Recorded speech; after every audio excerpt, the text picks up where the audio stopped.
Hello, everyone. Welcome back to Huskers in Enemy Territory. Today, I was going to do a top 10 all time college football coach. The kind of inspiration I had was from seeing it on Twitter today by Sports Talk Andrew. He's one of my buddies on there, so I figured I give him a little bit of shout out before I finished or doing my video. So here's my top 10. John McKay, he coached at USC. USC was pretty down after World War II, and he came in and uh, led the USC Trojans. Let's see, while the other teams in LA kind of dominated the scene, he kind of had the USC Trojans rise to prominence and dominated college football for some time, bringing in like running back after running back. USC during his span won four national championships, and he went 127, 40, and 8 as his overall record. Number 9, I had Glenn Pop Warner, notable coach, two in he notably coached two top like generational type running backs, Jim Thorpe and Ernie Nevers, who led the Stanford Cardinals to the Rose Bowl, first title for them. While at Pittsburgh, he led the Pittsburgh Panthers to two national championships. Or wait, no, three national championships. Also with him, he created the double wing formation, 3 point stance, and many other innovations for college football. He went 336, 114, and 32 as an overall record, which was pretty good for him. Or, even back then, what I mean? Like winning that many games, it's pretty crazy. Number 8, Frank Leahy. His post war teams were so good that the freshmen of 1946 never even lost one game their whole time at Notre Dame. The Irish won four national championships under him in 7 years, and he went 107, 13, and 9, which is just insane. Apparently, he coached so hard that towards the end of his career, he almost died because of coaching, so he had to retire afterwards. So if he wouldn't have coached so hard, maybe he could have extended it out and possibly been a little bit higher on my list. Number 7, I have Woody Hayes. Shout out to some of my Buckeye friends out there. His dominance came from the over reliance, basically, of the running game, and from that dominance, he won five national championships and 13 Big Ten titles, which is pretty impressive, especially back in the day.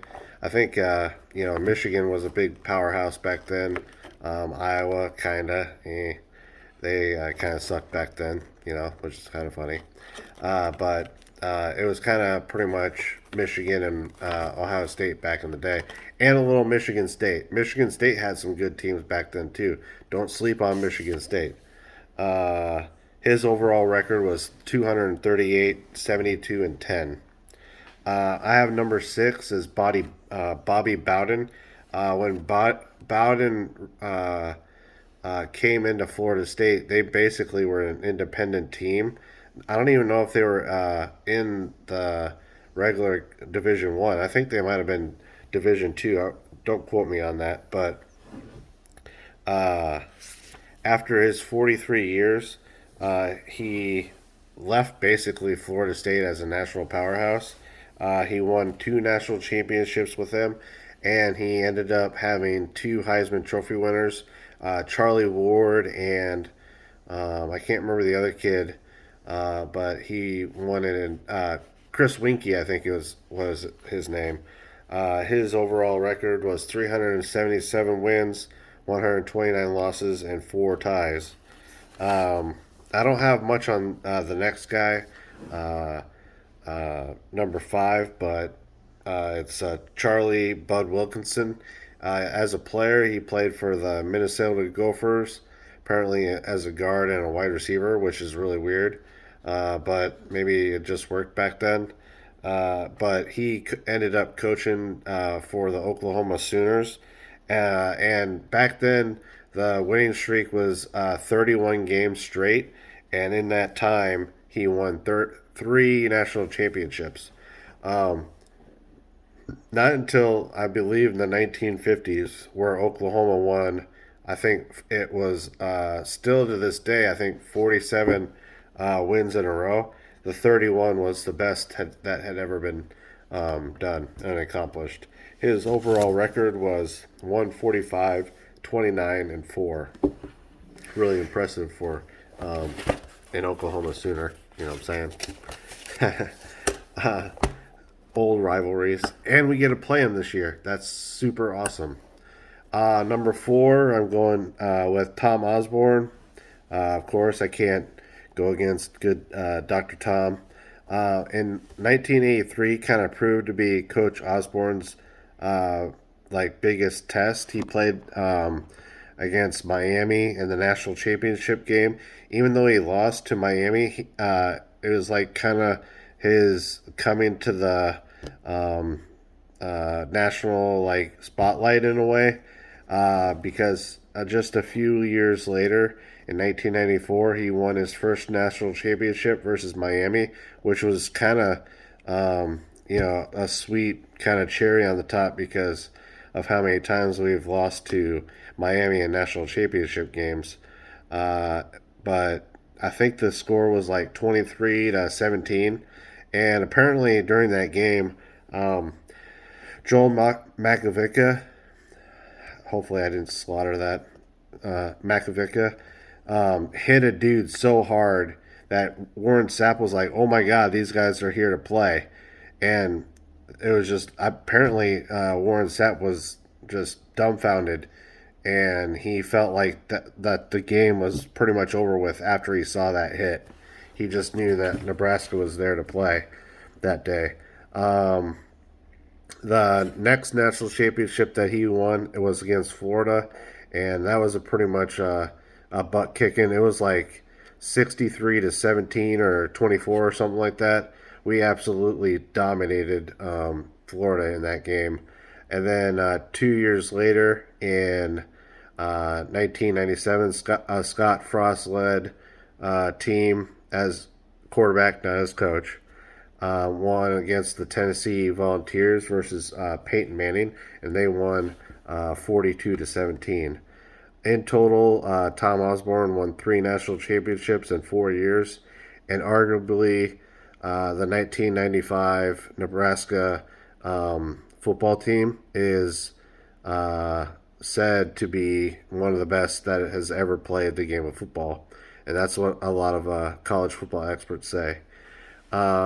His overall record was 255, 49, and 3. Number three, I have Newt Rockne.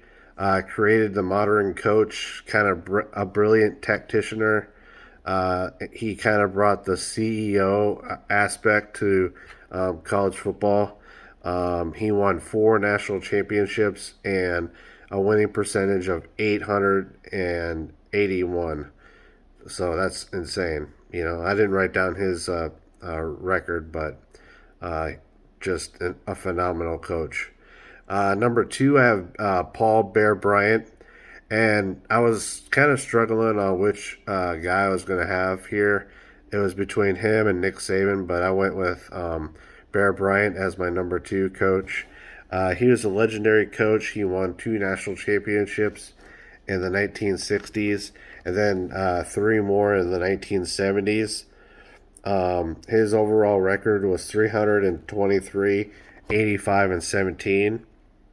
And notably, he kind of was able to win national championships running and passing the ball. So, like, I guess in the earlier days, he was running the ball more, and in the later years, he kind of figured out the passing game really well. Number one, like I said a little bit earlier, Nick Saban, one of the greatest coaches to ever live, in my opinion. Didn't start out in the beginning that way. He coached Toledo, didn't do too hot. Transferred to Michigan State. That was one of the games where Tom Osborne just absolutely destroyed Nick Saban. I think the game was like 55-10 when he was coaching Michigan State. And I guess after the game was finished, Dr. Tom ended up kind of bringing Nick Saban to the side and giving him a little bit of a pet talk about how uh, not so much how things are going or how things are supposed to be run or whatever, but just some encouraging uh, words of encouragement basically. And I guess that kind of stuck with Nick Saban, which is pretty impressive, really. You know, one legendary coach to another. Um, he won a national championship with LSU. I don't know if a lot of people know that. And then he won five national championships in 13 seasons at Alabama. So, in my opinion, that's just really, really impressive. He just won one last year versus Ohio State. And, I mean, if they can get a quarterback in, I don't see why they can't retool and win another national championship, you know. But his overall record was 242, 65, and 1. So, I don't know how much longer he's going to go. Can he get to the 300 win mark? Who knows? Just the way that Alabama plays. Yeah, I mean, if he sticks it out, I suppose he could probably get there, but um, it's just really impressive. I wish hopefully Scott Frost can get somewhere close to that. I would love to see Scott Frost on my top 10 all-time college football coaches. But if you guys like this kind of content, just let me know in the comment sections below. And like and subscribe. And don't forget to turn on the bell notifications. And as always, go Big Red.